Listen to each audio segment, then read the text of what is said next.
Digital and Maker Services librarians at the Indian Trails Public Library in the Launchpad. Welcome to February, which is National Embroidery Month. I'm very excited and pleased to bring you this Embroider Your Own Sampler program so you can either practice some skills that you are a little bit rusty or learn some new skills and get your own embroidered sampler going. I will be working with you along the way. So before we dive into our embroidered sampler project, a few bits and pieces of news. As of today, February 1st, the library's building is open to the public. We do have some rules about and guidelines about using the library safely.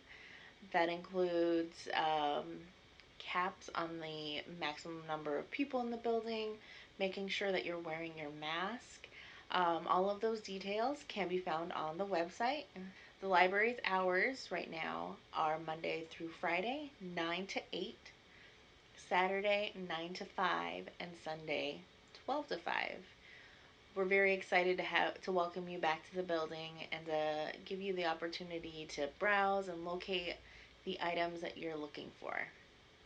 During this time, the Launchpad is still closed, but our Launchpad on the Go kits are available for checkout. So if you're interested in checking one of those out, please give us a call in the Launchpad or stop at the front desk to find out what is available. We'll be happy to get that for you.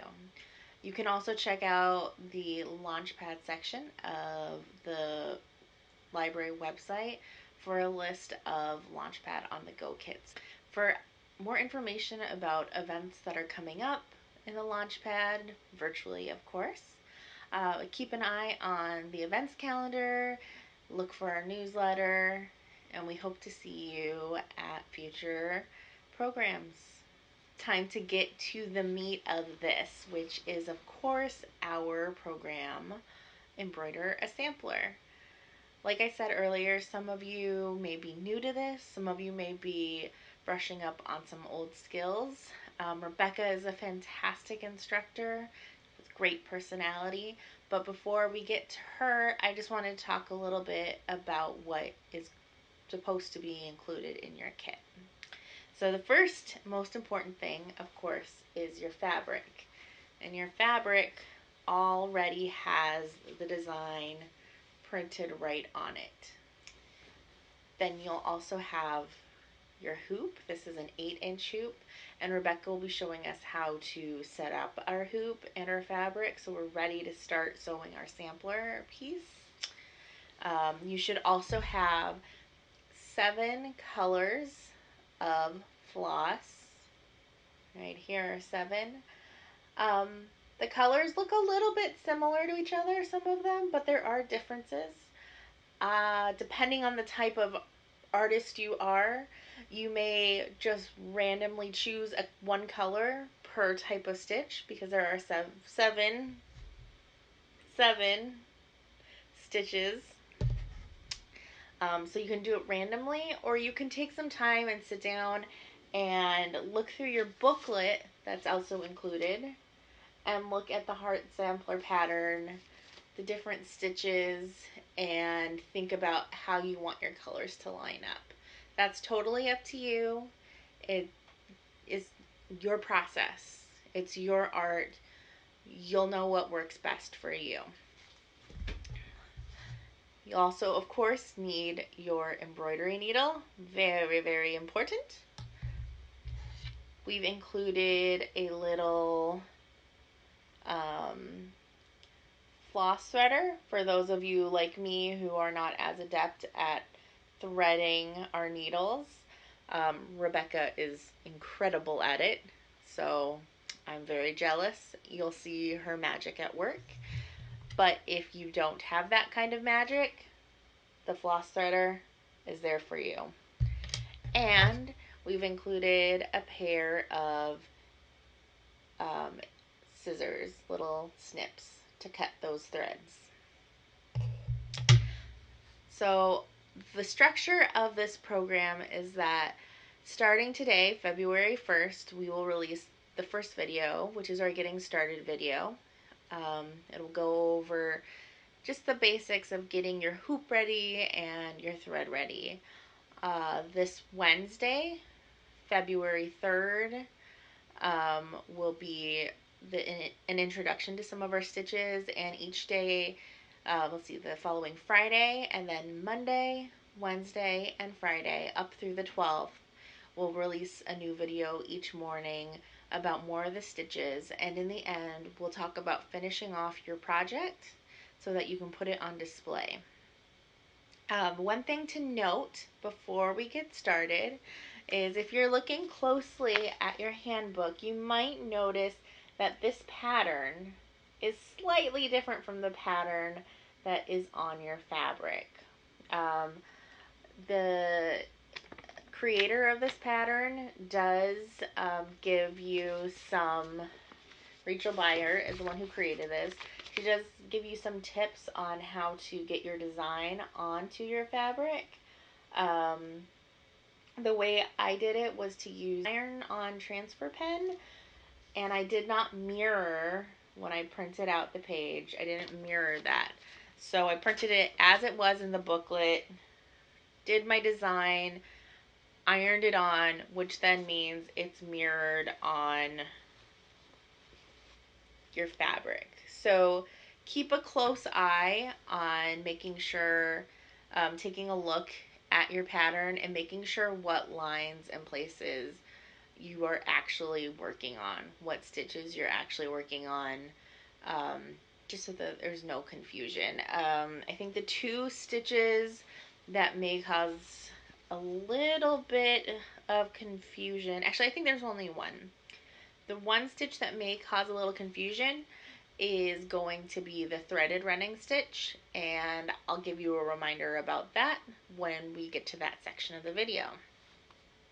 So without further ado, after that long explanation, I am going to introduce Rebecca Kilbreth, who is going to lead us through this. See you at the end of the video so you can see my progress from the first part of this video. And now to introduce you to Rebecca. Hi, my name is Rebecca Kilbreth. I'm a writer and editor with degrees in film studies and library science, and I will be teaching you some embroidery in this course. We're going to be doing this heart sampler together, and we're going to learn some key basic stitches. And, just as a side note, my mother taught me how to embroider when I was about 13 years old, which was more than 30 years ago.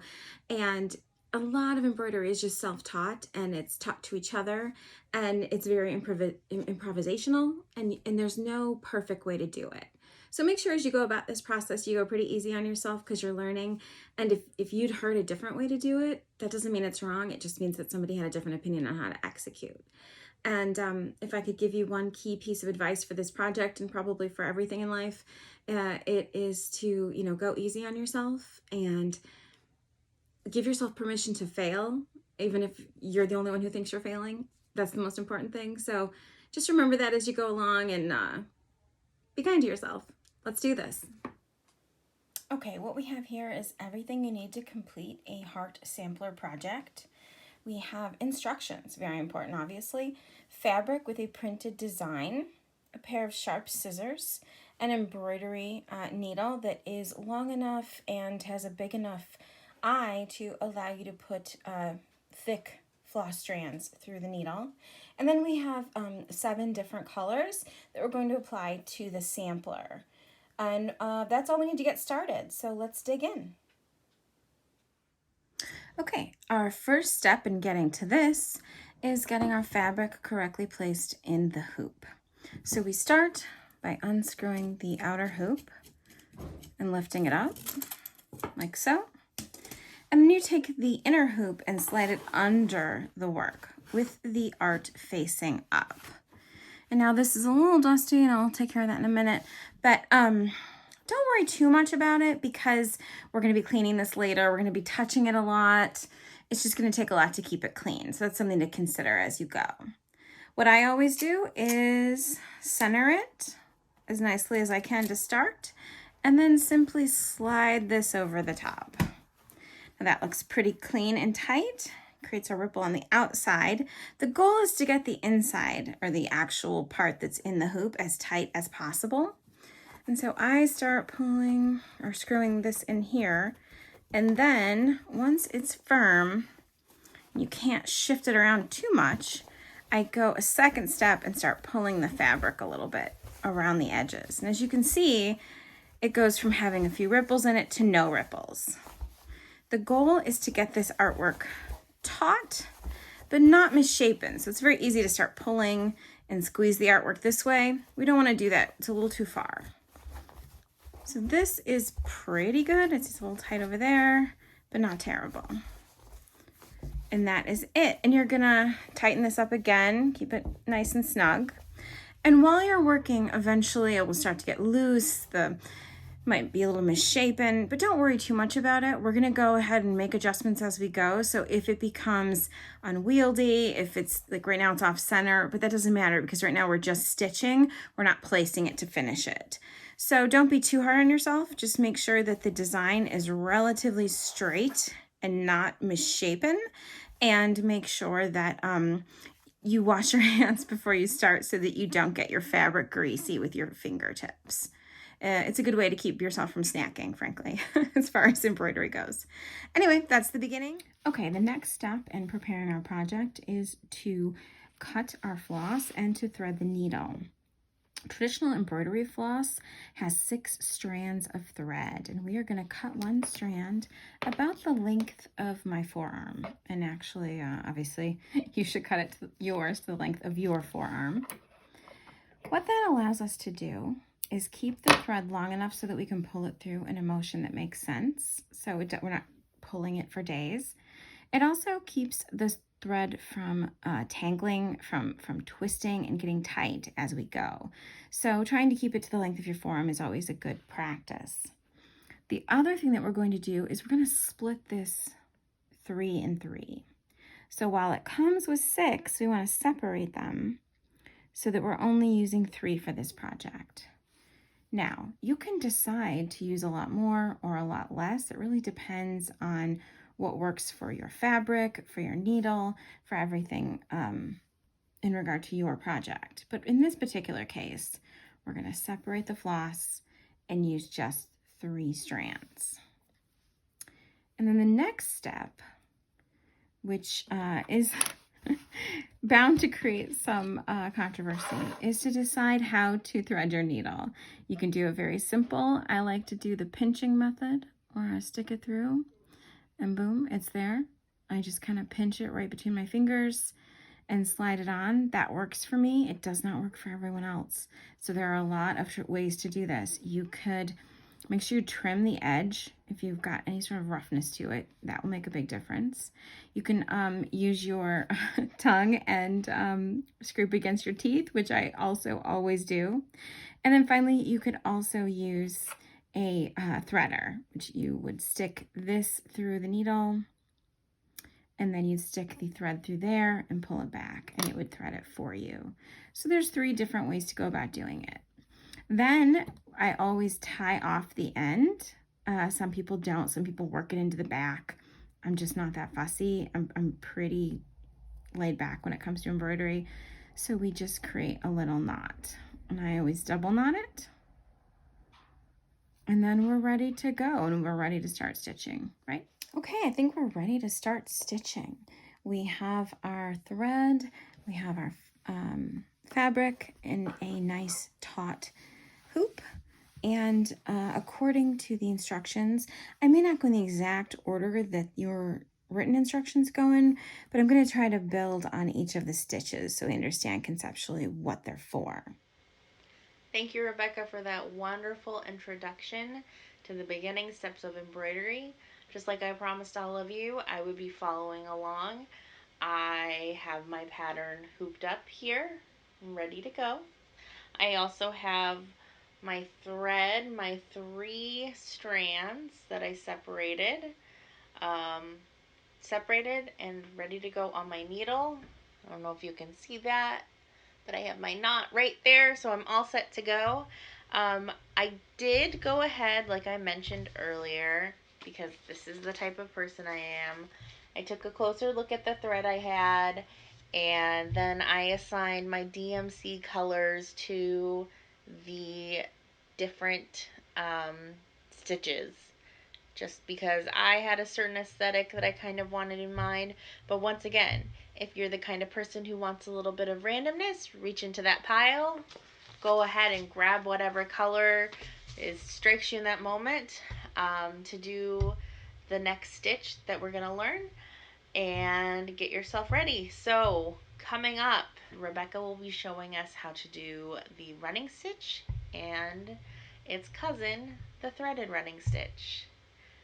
Make sure to subscribe to this channel, the ITPLD YouTube channel, to keep apprised of all the updates and new videos that are coming.